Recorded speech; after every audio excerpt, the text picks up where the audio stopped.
This is going to be the last thing I say pertaining to the whole topic, rapture date setting, everything that has happened over the last several weeks leading up to the date and the date failing, because I've seen all that I can take coming across the victim mentality, individuals victimizing themselves, music in the background, oh, look at all the mockers and scoffers, even though other individuals of the faith told them this is not a good idea that you are setting a date.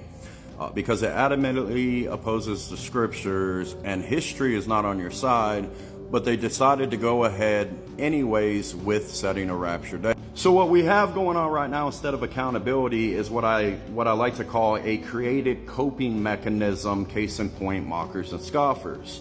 And what it does for the date setters is it takes any accountability for themselves and it projects it onto other individuals, once again, mockers and scoffers, and it allows them not to address the rabbit in the room or to internalize, go within, and to possibly see that they're the problem. No, it's everybody else is the problem. And what this also does by this coping mechanism or this reality that they have created for themselves, it allows them to continue in their own mind saying that they were the ones that were actually hearing from God, and it's just everybody else is fulfilling prophecy by mocking and scoffing. And when individuals have this mindset, they will never change and they will never take accountability for their actions. And the irony of all this is they're calling everybody mockers and scoffers, even their own fellow brothers and sisters of the faith that warn them not to do this, and their brothers and sisters in the faith are picking up the scriptures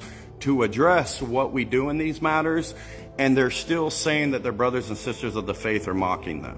When individuals have to create coping mechanisms that becomes their whole reality, these are individuals that don't actually live in reality, and these are individuals that are extremely fragile. It's just like persecution complex with Christians here in America, with the dominating religion, which is Christianity. These individuals create coping mechanisms for themselves, or what we call persecution complex.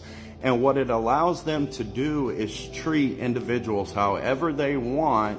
And when an individual responds to them or gives them a response that they don't like, they say that they're being persecuted for Jesus's name and the gospel. This is just a few examples of individuals that create coping mechanisms and their own reality in their own little world. And by doing this, this becomes their identity and removes any accountability for themselves. They don't have to look in the mirror and go in and look at themselves. Y'all have a good day.